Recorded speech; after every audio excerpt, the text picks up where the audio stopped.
Welcome to today's event, Showcase School Stories, Remote Learning in Education with the Junior and Senior School Cyprus. Today's event is being recorded on behalf of the Microsoft Corporation. If you do not consent to being part of a recorded session, please disconnect your line at this time. The recording will be available at the same location you used to join today's event. To learn more about ways you can participate in today's event, please click on the Messages button in the lower left-hand corner of your screen. Feel free to let us know if you are ready to get started by typing in a message and selecting Send. We encourage you to interact using the Messages panel at any time to ask questions regarding the content or to request support. We will do our best to answer all your questions, but due to time constraints, we might not be able to answer all your questions and will follow up post-event. Your feedback is important. Please take a few minutes to complete a survey that will appear at the end of the event. Thank you in advance for your support. If you experience any technical difficulties, refresh your browser by pressing Ctrl F5 or the Refresh Now button on the information panel. If this does not resolve the issue, please send in a message and we will be happy to assist. There is also an online test page if you wish to self-support. Simply click the Help button in the Information tab. And now I'd like to introduce your presenter. Nicos Paphitis is the ICT teacher at the Senior School in Cyprus. Nicos, you have the floor. Hi, thank you. Okay, I'll quickly introduce myself and a little bit about my background. My name is Nicos Paphitis. I'm an ICT teacher at the Junior Senior School in Cyprus. We actually have our school teachers from very preschool ages all the way up to A-level students, and we've been the showcase school for the past couple of years now. So we've been using 365 applications.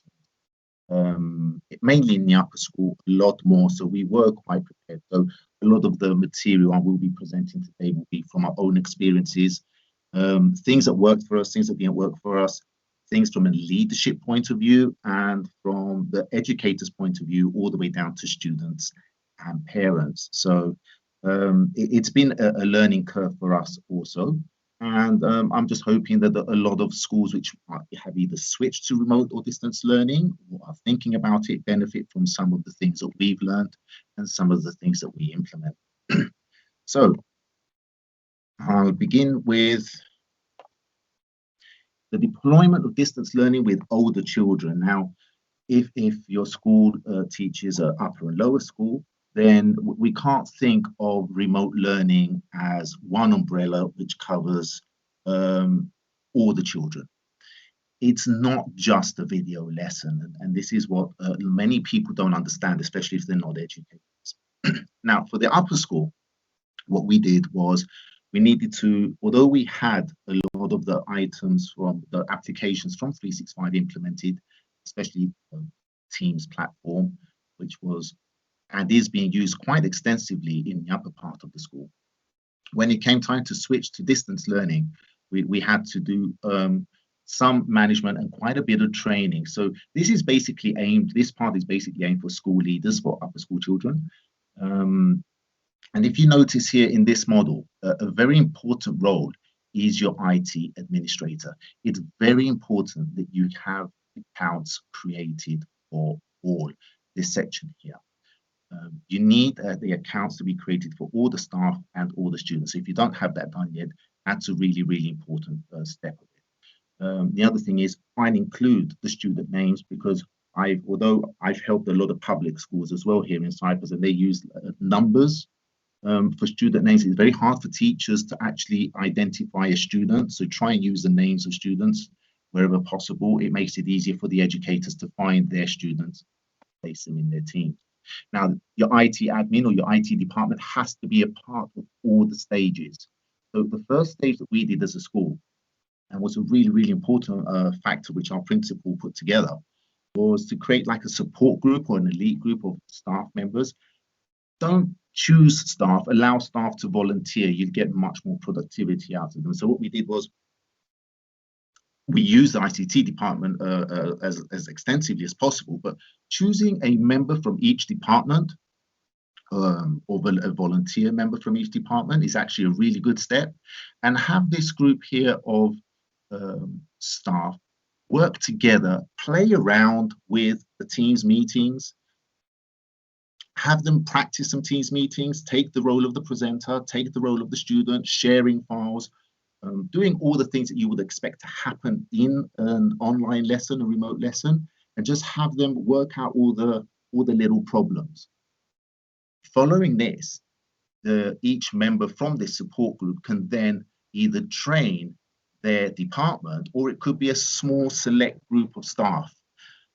If you don't have a lot of people that can train, then you can do it in portions. I actually trained quite a few groups of staff on separate days and times. And they don't need a lot of training. What teachers and educators really need, they really need to feel supported, that there's someone to go to if they have an issue. So this support person for this group of staff here is a very important person that they can go to just to go back and ask for help if they've got any questions.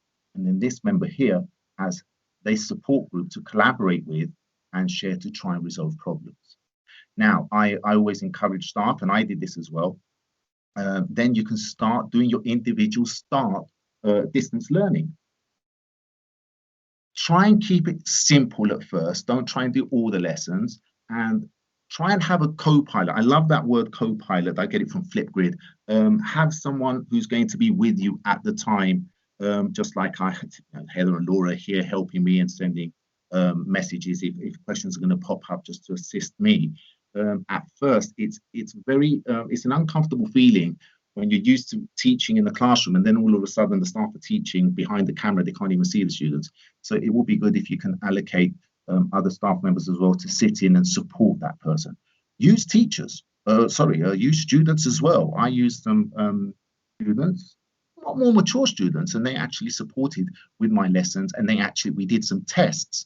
I created a small group of students and created a scheduled meeting, and we sat down together, and they were trying to mess it up for me. And that was actually great, because if you want something to go wrong, get the students involved. They will think of ways to mess something up that you could not even imagine. And we actually solved a lot of the problems that could happen in a meeting. I'll go over some of those. So this is a really a simple structure to set up, but notice that your IT admin or your IT department has to be in collaboration with all levels. The most important thing is that everybody here feels supported. They've got someone to go to if they've got a technical issue. Here are some tips and tricks for older students, especially for the leaders. Avoid student confusion. Make sure your teachers are using the same platform. Now, if you're in this meeting, then you've got 365, you've got access to Teams. Make sure all teachers are using Teams. I know there are many other platforms that might offer one, two things that in the Teams meeting are not available yet, but probably will be. But that's going to cause a lot of confusion for the sake of one feature. So stick with Teams, stick with one platform. Don't confuse the children. And this is entirely up to the leaders to roll down and say, this is the platform that this school is going to be using for remote learning. Okay. Irrespective of the subject. Now, this is an argument, not an argument, discussion I have with teachers, not from our school, but from other schools, especially the public sectors. How do I teach PE? How do I teach music? Well, you can. Remote learning should not just be the main, what are considered the main lessons, things like physics, chemistry, languages and maths. All subjects should be taught for a number of reasons. Subjects like music, physical education offer physical and mental health to the children. Taking that away from them is not going to be healthy for them. So if they're going to have some kind of normality of school life, then the school has to offer what the school offered when it was open, just in a different way. So you should keep all your subjects and teach all of them online, slightly differently, but all the subjects. Keep the duration of the lessons a bit shorter. I mean, that's understandable. You're not going to have children jumping up and down and doing squats and push-ups if it's a physical education lesson for a whole period. But the same should also go for other subjects as well. in a normal classroom, as an educator, you shouldn't really be preaching for a whole period. The delivery of your lesson should be about 15-20 minutes. And then the students should have some time to actually do some exercises on what you've taught them. And there should be time for them to ask questions and for you to help and assist them and differentiate your lesson. It's the same with distance learning. Stick to the current school timetable. Don't allow educators to choose their own time. Everyone's going to choose the same time, first thing in the morning, so they can get finished, and students will get confused. They won't know when they've got a lesson. They're going to have lesson clashes. So stick to the normal timetable. Just like we need routine as adults, so do children. And this comes down to teachers and effectively the leaders of the schools to say, you know, we're going to follow timetable. You don't go willy-nilly and do whatever you want to do. Support the students. Well, again, this comes down to your IT department. You're going to have students that are going to forget passwords. They're going to need support. Who can they contact? So you're going to need some kind of support for your students.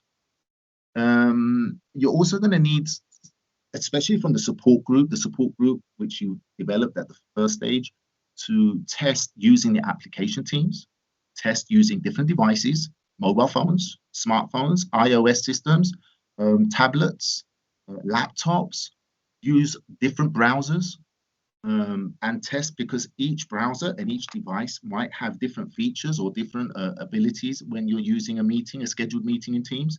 They need to be able to answer some of these questions.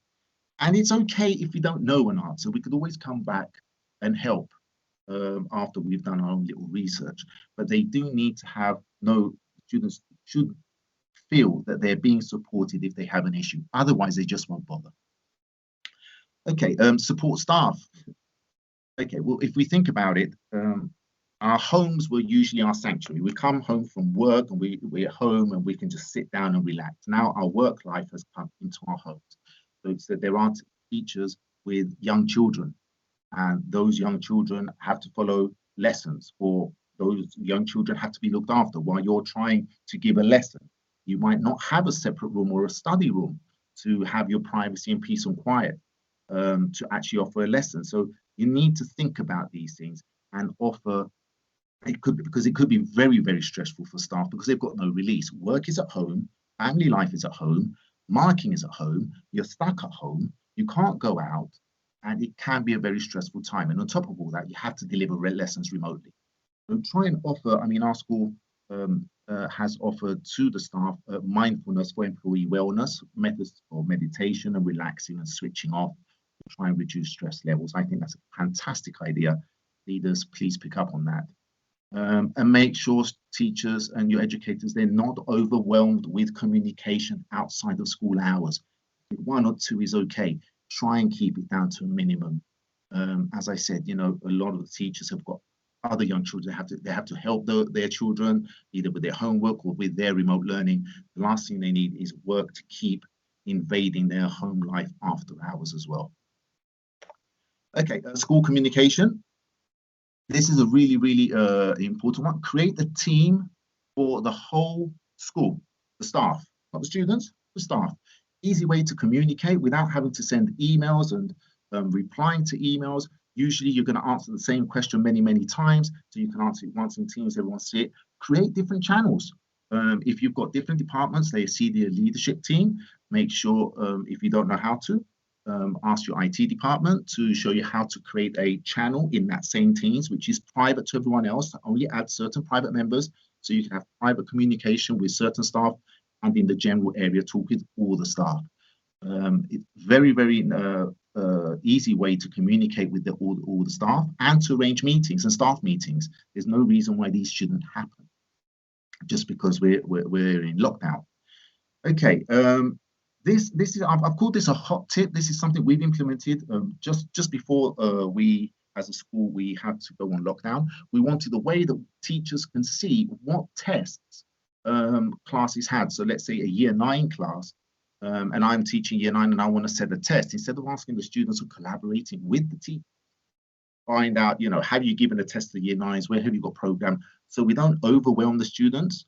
But this is even more important now, especially with exam groups, especially with assessed work that we're giving students.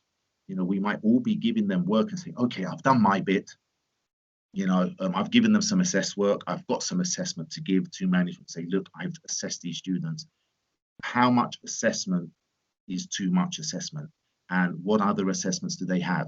So creating a calendar in that general teams area, which is shared by everybody. And whenever they're going to set some assessment, they can just log it in that calendar and everyone has access to it. Absolutely fantastic way to save time without having to spend too much time asking everybody what they've set for each year group. It will help your planning as well, and we're not going to stress out students. So again, I think that comes under leaders to actually request that something like this is set up. I've been told that this PowerPoint presentation is going to be shared with everybody for download. So that's great. So I put a video tutorial here, which actually goes over sharing how to create the shared calendar. So feel free to share this with staff members to see how to create the shared calendar. I just created this today, so hoping I covered all the steps. It's a very, very short video. Okay, deployment of distance learning with younger children. Now, as I said, it's a different ball game with the younger children, and by no means did we as a school get it right the first time round. We had some issues. The most important thing is this. We actually started generating, again, it was a management decision, and you only see the benefits of these decisions as time goes along, or to introduce 365 accounts to year 5 and year 6 students. So you're talking within the range 9, 10, 11-year-olds. And I actually go to the junior school on Fridays and I teach them ICT to get them to learn to use Teams, OneNote, and all the other Office applications. So when they come to the senior school, the upper school, they're ready and they can just dive in with their learning and use all these applications. As we go lower, because we actually we do remote learning now, all the way down to 2 years old, junior school. So it's not the same thing. You can't expect the 2-year-old to have a 365 account, although I do have something for you there. And you don't expect them to log in on their own. So we implemented a model like this. So basically I'm going to start backwards. If this is the parents, we actually send links to the parents, and they essentially get 3 links. They get a link to a Flipgrid, which is awesome, absolutely awesome. A Flipgrid link, they get a link to a Teams meeting as a guest link. So remember, we're talking about children now, which are younger, do not have a 365 account. And they also get a link to a OneDrive folder, which contains other folders inside. Okay, so these parents, if you work backwards, they've got access to these things through links. Now, what do we actually put in them? Well, in the shared OneDrive folder, you might have from teachers. So if here are our teachers, our junior school team, and they will actually add material, things like worksheets, so reading material, maths problems, anything, or maybe even recorded material, which I'm going to go over a little bit later on, PowerPoints of a lesson, a recording of them delivering a lesson. All of these can be added as material inside this OneDrive. Parents can access this information in their own time, download the information, print the information, give them the screen, give them the printouts, and sit down and work with their children. They're not going to be linked at that particular point in time to follow a lesson. A Teams meeting, a guest link, again, very useful. The children want to see, although they can have recordings of the teachers, they want to see their teachers, they want to talk to their teachers, they want to get a response from their teachers. I think it's a really important part of distance learning especially for the younger children, to see their teachers and give them some normality. As adults, we expect change to happen throughout our lives. Young children don't. All of a sudden, they're cooped up at home and looking at a monitor all day long. So giving them a guest link allows them to log in and see their teacher live, but we're talking 1, 2, 3, 4 times a week, not every day, not all day. And in the tips and tricks, I'm actually going to say, you should record these and share them with the students so that they can see them at a later point. Flipgrid. Now, Flipgrid, I've said this again and again, for the younger, this is awesome. You can see here I've got students getting involved. So a really good idea from our principal recently, Mr. was, she created the Flipgrid and read a story, recorded it, and we shared the link to the parents so they can actually go in, and at any point in time, the children or the parents can go and choose a story to listen to. And it's developed from there to having the librarian having her own reading corner with some books that she reads to the students. They can watch those. And now they've even got students from the senior school reading, and even from the junior school, the higher part of the junior school, reading their favorite books for the younger students. So we're getting the whole school community involved. And I think that's just magic. You see some students being so mature and willing to share and help these younger students out. I think it's an absolutely awesome idea. So I strongly suggest that as well.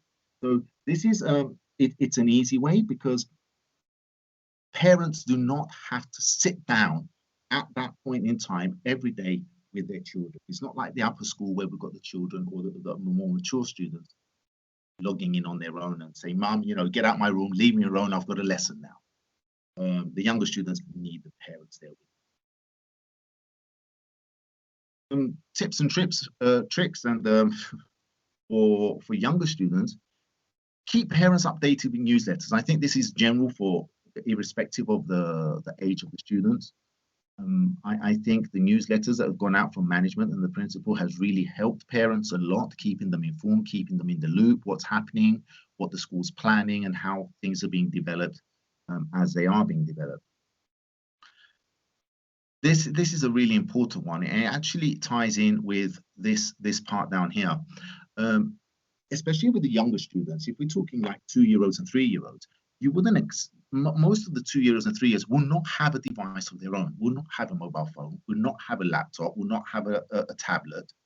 So how do we get these children engaged? Well, if we are giving live sessions, live remote lessons, they will not benefit from this, mainly because at that point in time, parents will have to share their device with the child to actually see what's going on. I actually had a parent call me up and say, well, I don't have another device. I give them my mobile phone to watch or follow the lesson, but people keep ringing me and it keeps disturbing the playback or the recording or the live lesson. And, the child just has enough of it and just doesn't want to watch. So record the lessons so they can be watched at a later point in time in the evening together with the parents. I think that's an absolute must. And keep live sessions or live meetings, once a day at the most. Parent forum. Well, you can have up to, in one meeting, you can have up to 250 participants. You don't want to have more than that, but if you do want to, you can create a live event and you can have 10 or 100,000 participants following. I think the parents also need to hear from leaders, school leaders. They also need to be able to ask a question and just hear from the school management, what the plans are, where we're going, what are the developments.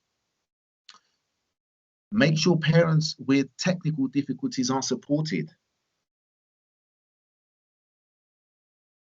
Essentially, with the younger children, it's the parents going to be doing the work, and not everybody is that tech savvy. And you're just saying, well, just click on the link and it will work, is kind of disheartening to parents. They need someone that's going to listen to them and say, how do I do this?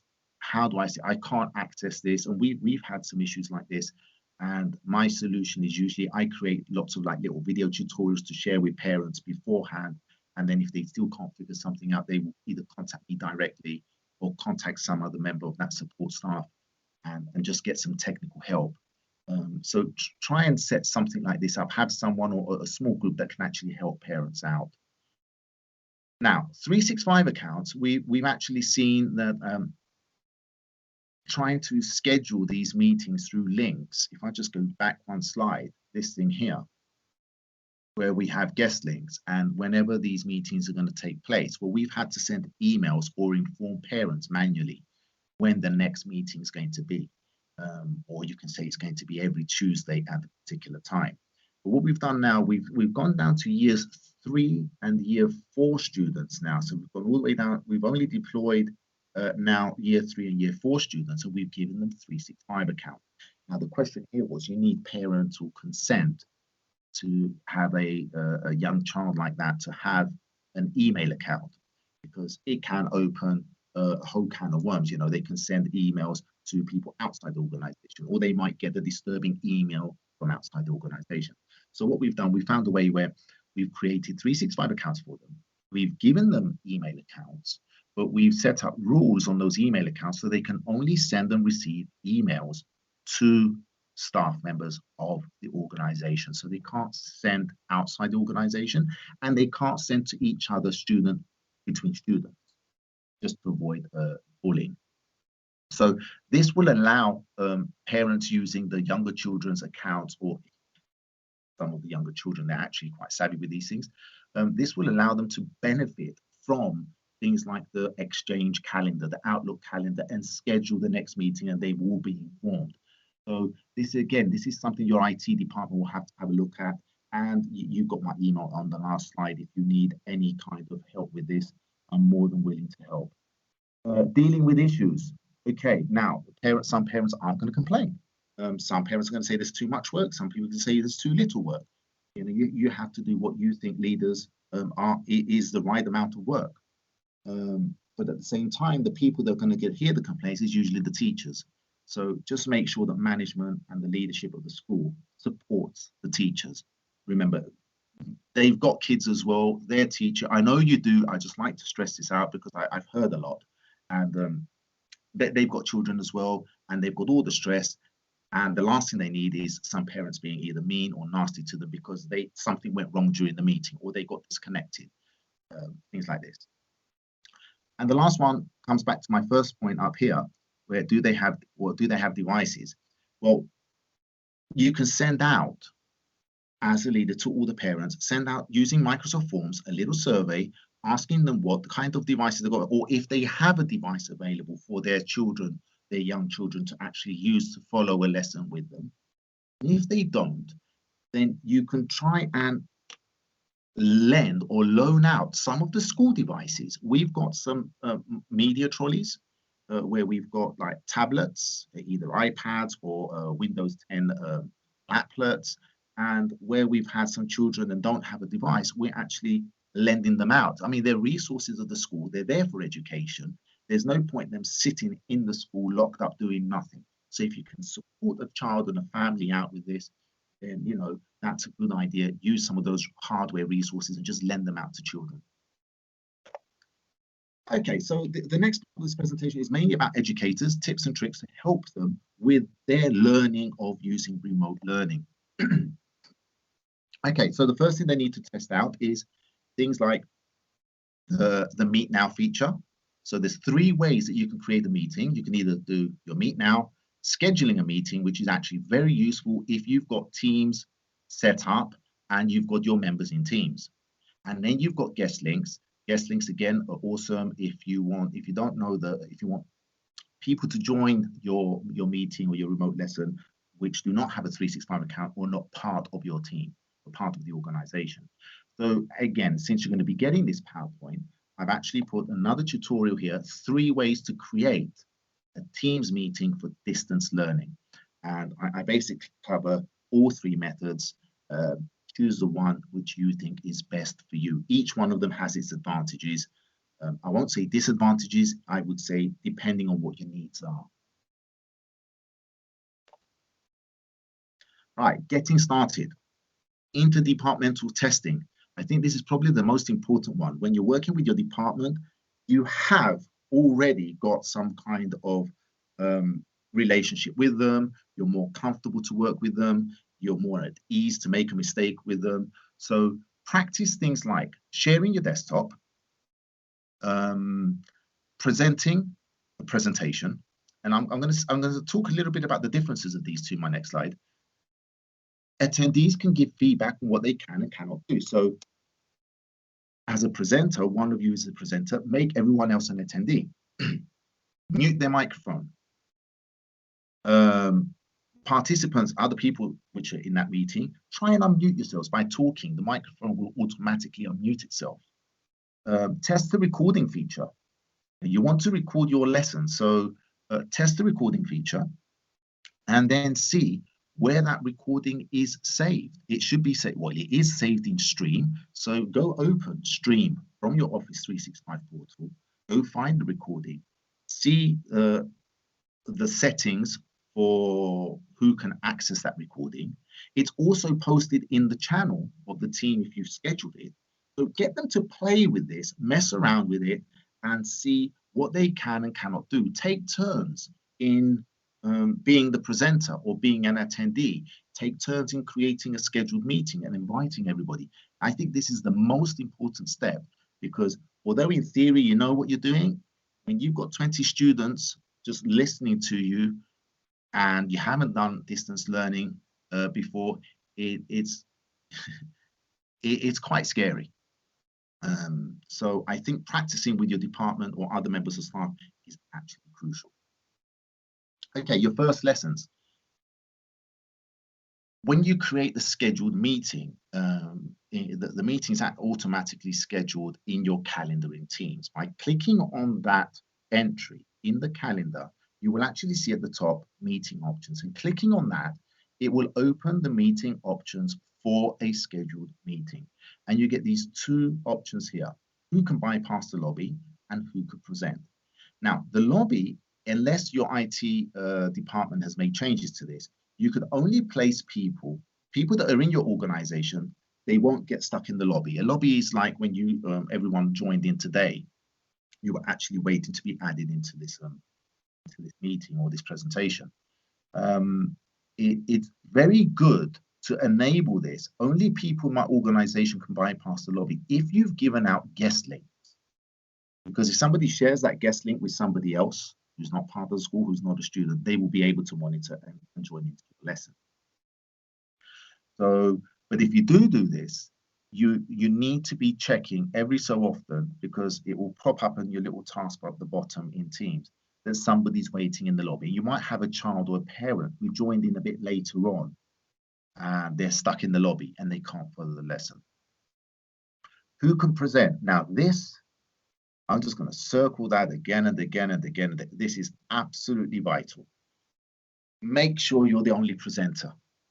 And if you've got some other co-presenters, teachers, which are going to join you and help you in that meeting, when you can make them a presenter when the meeting starts, it's 1 or 2 people. It's much easier than trying to make 20 or 24 students an attendee when the meeting has started. Now, if you don't use this, then everybody who joins the meeting is a presenter. And what happens, you will find that some students will mute your microphone. They will start sharing their screen. We don't know what they would share. And they will throw you out of the presentation. So you really do want to make sure you've got this option here set to only me. Okay, your first lessons. Have an assistant. Everything you will just feel more comfortable if you know there's someone there to back you up if you need help. Okay, so have another teacher, co-pilot with you. Again, I love the term co-pilot, flip reviews. They can have a look at the chats in the chat section. You can have them muting students which are talking. You could even have them throw students out if they're being disruptive. They can be monitoring the lobby, so if someone turns up late, so you don't have to worry about that as well. And you can do this until you get comfortable with remote teaching. Okay, so having someone there to have your back and just mute students, answer questions in the chat area so you can do your lesson is actually a very good technique. Use a trusted student to assist. So if you don't have another staff member, you might have another student. That's fine too. I've used my older students help me teach classes which are younger students. And they are absolutely awesome. You know, they really, really want to help. Just ask for their help and you will find lots of students that are willing to help you. Okay, things to remember. Mute all the students initially. Start recording. Deliver your lesson within 20 minutes. Don't open up for questions and answers, maybe once or twice or a couple of questions. If you've got a co-pilot, get them to answer in the chat area. because you want to record the lesson. And the last thing you want is a student that hasn't been able to attend the lesson. Even with this recording now, although questions are coming in, I'm not going to stop and answer questions now, because somebody who's going to watch this recording after, they might get tired of all the questions and answers. So deliver your lesson 15, 20 minutes maximum. Answer a couple of questions if needed, and then stop the recording. The essential part is your delivery of the lesson. You don't want to record all the other students while they're working and asking questions. Give students some work to do. So once you've delivered your lesson, based on the topic you delivered, give them some work to do. I'm going to show you how to do that in a second. And during this time, students that have understood the concepts and they know what they're doing, they can carry on with their work. Students that have questions, now's the time when you can actually answer them the questions.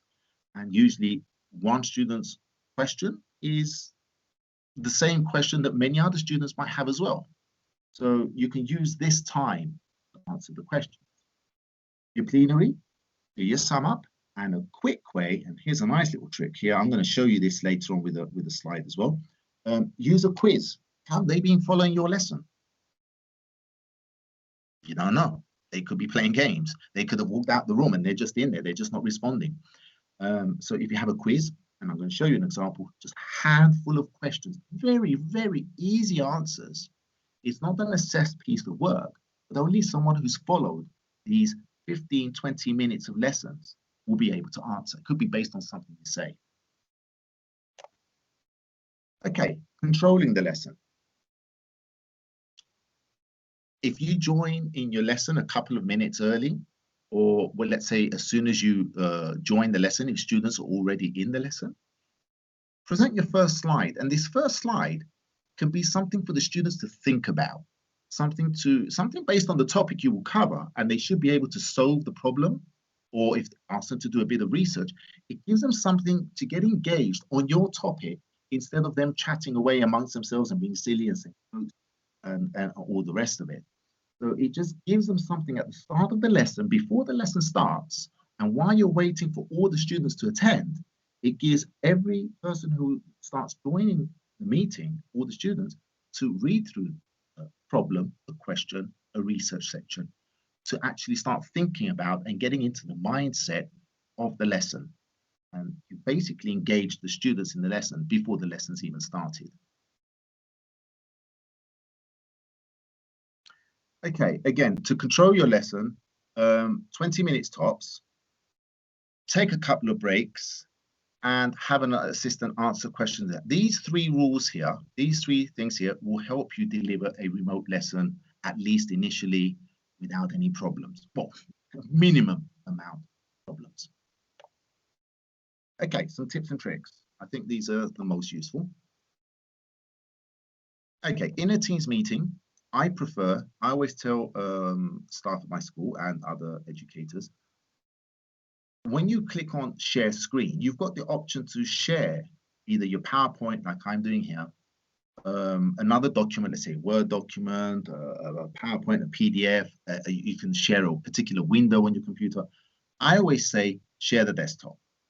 Now, when you share the desktop, basically what happens is whatever you can see on your screen, the students can see. So rule number one, make sure you close any windows which has got nothing to do with the lesson. Don't have anything open which students shouldn't see or are not related to the lesson. And then what happens in my lessons, I don't normally stick to one PowerPoint. I've got a PowerPoint, I use web pages, I use PDF to answer questions on. I might open my whiteboard so I can write on there. And stopping the sharing window and then sharing another window and then stopping that sharing and opening another one is time consuming, and sometimes it will lag and sometimes it will freeze. So the best solution for really quick switching, just share your desktop. And you can go from one application to another application seamlessly because it's your screen, your whole screen that's being shared instead of an application window. Oh, and include this. If you want to show a video, either through your USB, an MP4, you want to play something from YouTube or some other video file, make sure you've got this selected here, include system audio.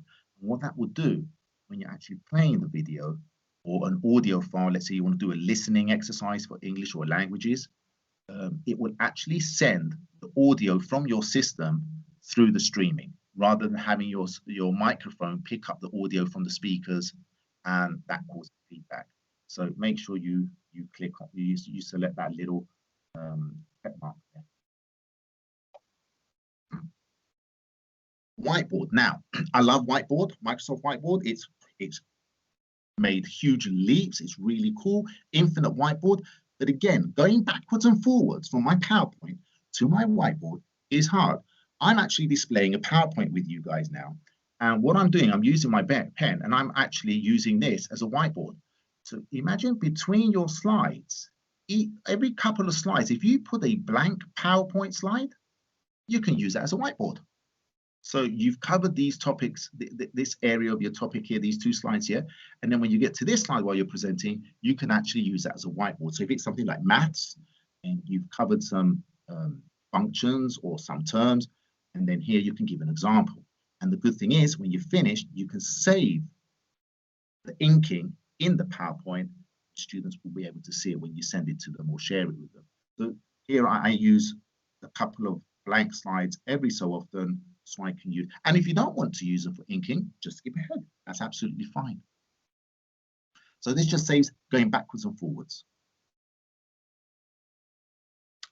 Now, this was something which I've seen in Twitter and in certain social media as well. How can you ink easily on PDFs? Now, there's hundreds of ways. My favorite program, the program that I started off with initially with my journey before becoming an MIE fellow and all the rest of it, was OneNote. OneNote was absolutely awesome.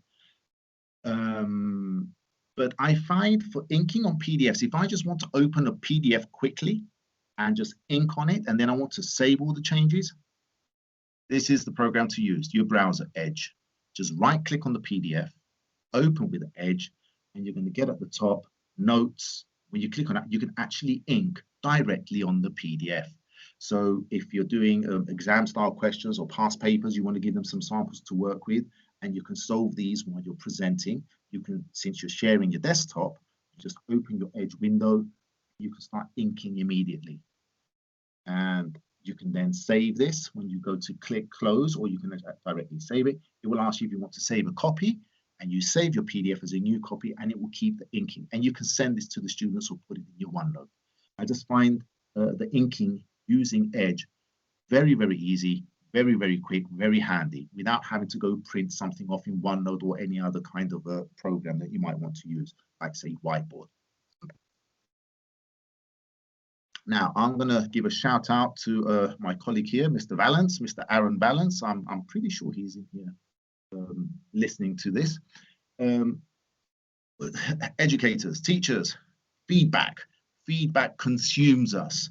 You know, one reason we think about not giving another piece of assessed work is there's just more feedback and more feedback and more feedback. And all this feedback is very time consuming. So Aaron, Mr. Valence, came up with this lovely idea. If you've got, let's say, some work in OneNote, or even if your homework that you've given, excuse me, is not in OneNote, even if it's another type of work, then again, you can give your feedback in OneNote and make it as a recording. Just record your feedback. Giving verbal feedback is much faster than typing out or writing it, and probably more useful for the students as well. And if you don't give them a grade and you give them the grade verbally, well, they have to listen what you have to say about their work before they get to the grade. Because if you give them something like verbal feedback and a B+ here, they will see this and then walk away. They won't even bother reading the feedback or listening to the feedback. So that's absolutely giving everything here in recorded feedback. I think it's just a massive time saver, guys.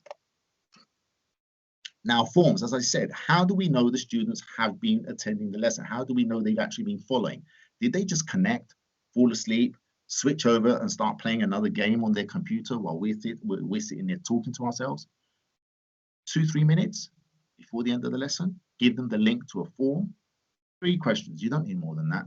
3 very simple questions based on what you've taught them, and they have to submit it within 1 minute.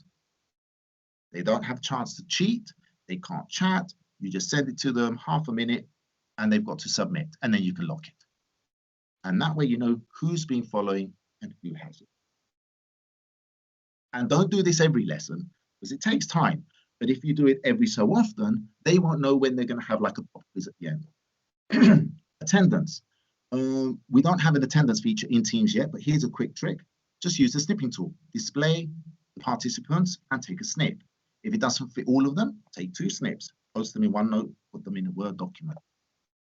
You can also, I use this method because I forget to take a snip. I just get them as soon as they log in to type the word hello or hi or something in the chat area. And after the meeting's over, I can go into the chat section in the channel of my Teams where the meeting was scheduled. And right at the top, the first posts in the chat section is where all the students have said hi. And that's my attendance register. And I can just quickly go back to that and see who attended. Now, how do you give them work in class and monitor what they're doing? Here's a nice little trick. I create a PowerPoint. I create a one slide with a problem. So here they were looking at this table and they had to write the code using HTML code. And I duplicate this slide for as many students as I have. So if I've got 24 students, 24 times. And then what I do, I share this in my OneDrive, in the files section, of my Teams, and the students will open it after I've delivered my lesson, and they're all working in the same PowerPoint at the same time simultaneously. They all choose their page, they write their name at the top of the page they've chosen, and they start working. Now I can just click on a slide and see what work each student's doing. And here's a really cool part. If someone tries to cheat and they go to this person's slide here, I can actually see 2 icons here. And I'll just give them a quick shout, wait, go back to your own slide. So nice little trick here. You can have them all working in class, monitor what they're doing at the same time live during the lesson. Okay, for younger children, getting close to the end here. Nicos, we've just posted a few questions in the chat from attendees before we transition to the next presenter. Okay. Just go have a quick look. Oh, I missed those. I was supposed to be looking at this. Okay. Oh, Tosin is here. Sorry. Hi, Tosin. Right, Nicos, we're handling the... Yes, we do have Active Inspire, and you can actually use Active Inspire if you're using your, if you're sharing the desktop. How do you write on the PowerPoint? Well, as soon as you share your PowerPoint and you're presenting your PowerPoint, if you've got a graphics tablet or you've got a touch screen, you can write on it automatically. And then how can we make Teams more interactive?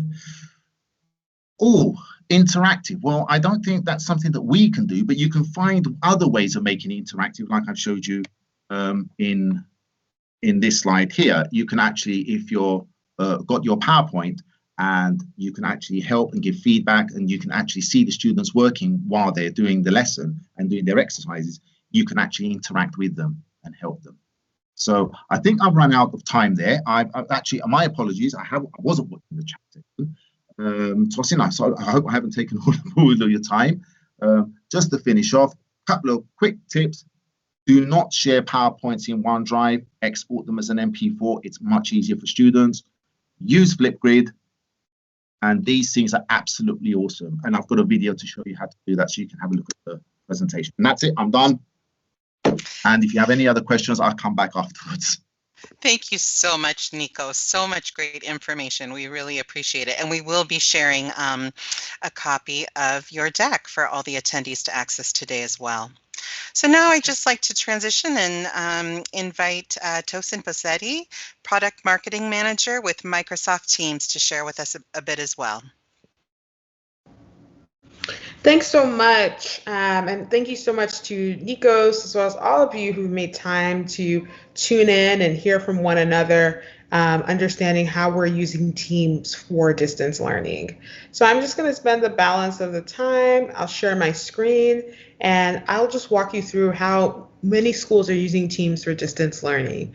So if you're not aware, this is what Teams looks like when you land in it.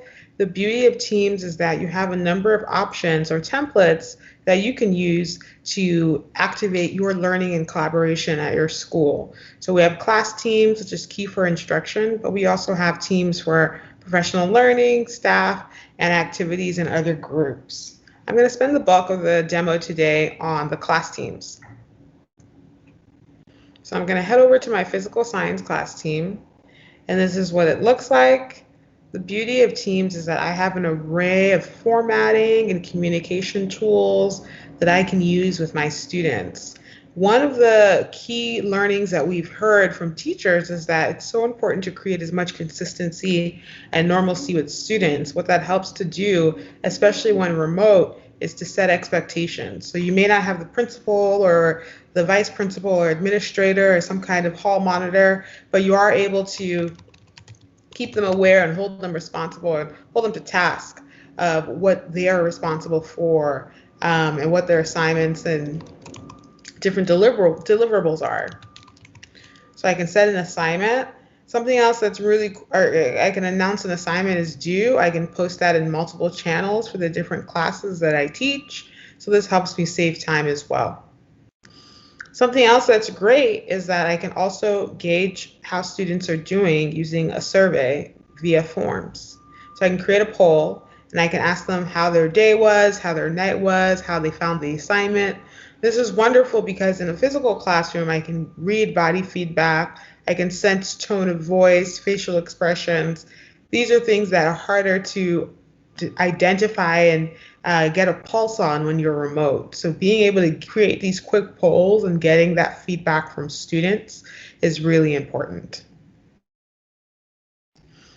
Another great part of Teams, you have access to files, and you can store files here in each of your class teams, in each of your channels, and you can do this in any team. We also have a read-only folder called class materials, and this is for any content you don't want to be edited. Field syllabi, permission slips, exam review notes, you would put that in here.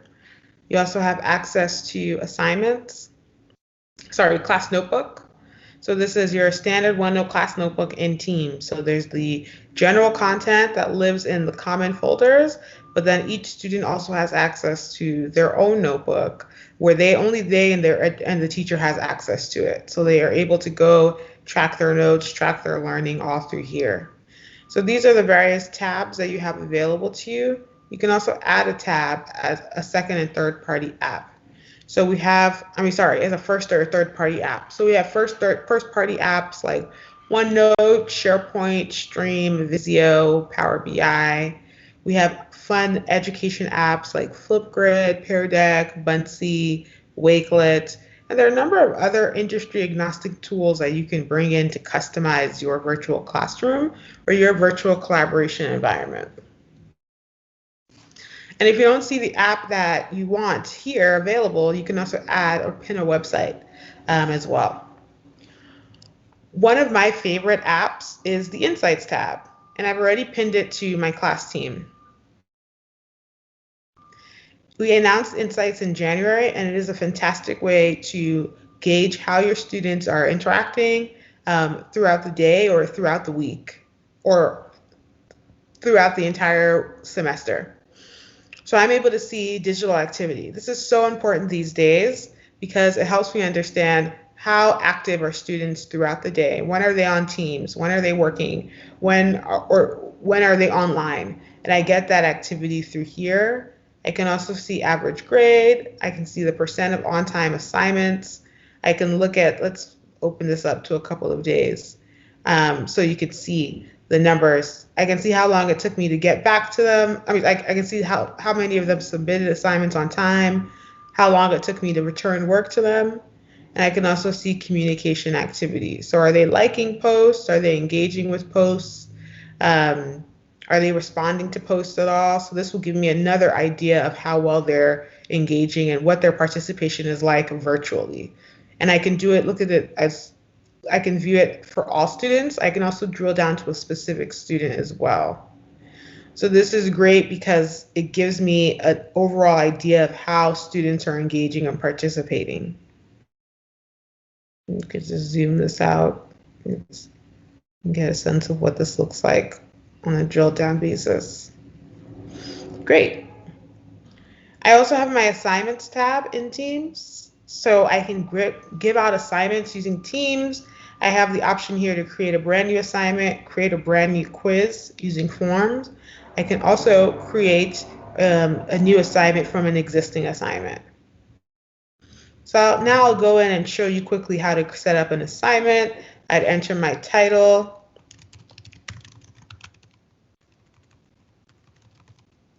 I'd add a category for this, and I'd add resources. This is especially important, especially when you're not in class, to help them through the assignment. So I can bring in files from my OneDrive. I can bring in notes from our shared class notebook. I can also link a resource from the web. I can create a brand new file and add that as a resource as well. For any coding or STEM activities, I can include a Make Code activity. And I can actually bring in resources from other teams. So if I work on a syllabus or an assignment, or one of my colleagues uploads an assignment to the Pineview School Science teachers, I can go in here and upload that assignment and bring it into the physical science class team assignment. So I'm not downloading things on my machine and re-uploading them. I have access to all of those resources, and the wisdom and the brilliance of the crowd, I can bring that right into Teams, right into my class team assignment.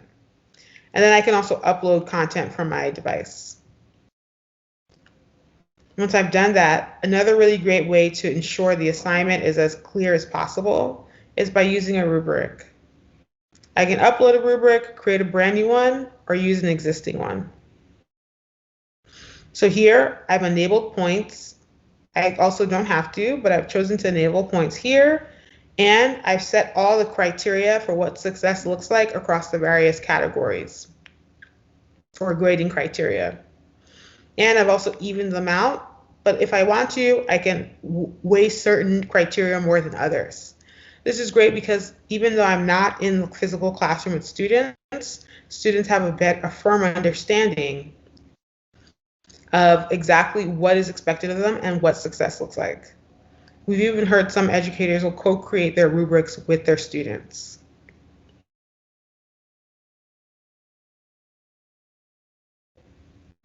And then I can choose to assign it to one class. I can assign it to multiple classes if I choose to.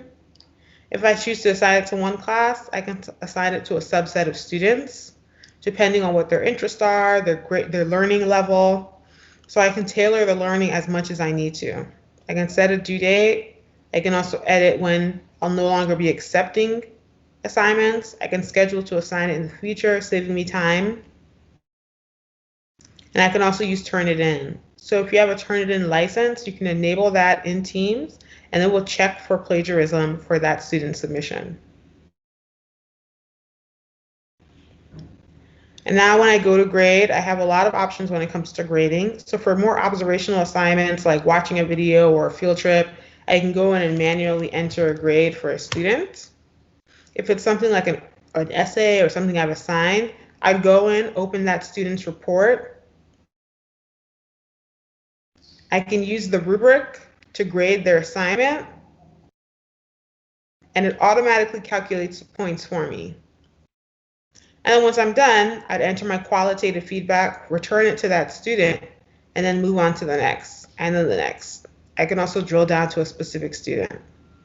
So lots of really easy and simple ways to grade. Finally, I want to spend some time going over our class meeting experience. So here in Teams, I'm able to join a class meeting. So I'm going to go over and join the gravity lesson.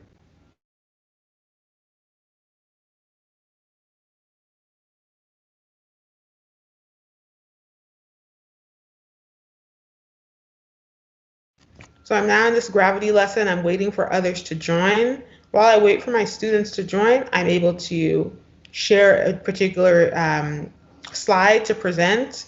I can share my entire desktop if I need to. I can also share a whiteboard. Nicos mentioned that you're able to share blank PowerPoint, and then you can use that as a whiteboard if you don't want students editing. There's also the chat option. So students are able to ask their questions using the chat. I'm able to see who's joined. And from here, once students join, I'm able to mute and unmute them or remove them from the meeting if needed. Something that's especially important is being able to record the lecture. This is so important because there are some students who may not have access to a device or internet at the time of the lesson. So if you record it, we'll be able to access it later. This is also true if students have a doctor's appointment or they're just not able to make the session. And during quarantining and once you go back to your physical classroom, you're still able to record your lecture for students. Because sometimes students, they're in the lecture, they can attend, but it's always great for them to go back and be able to review a certain portion. And what that does for the educator is that it relieves them of that extra burden of having to repeat themselves and go over the same content over and over again. And they can spend that time investing in maybe more richer content, richer lesson planning, and assignments, and providing even deeper feedback for students. So now the class is over. I'm going to go back to my class team. And once I go into the posts, let's delete this here. The recording lives here in the class team. So students are able to access the recording. It's assigned to the particular class that we held, the comments, the discussion that took place, almost like they really don't miss anything if they weren't able to attend, and everything's in context of their class team. So with that, I will pause, and I think we're at time, but if you stay online and if you ask any questions, I'll go ahead and do my best to try to answer them.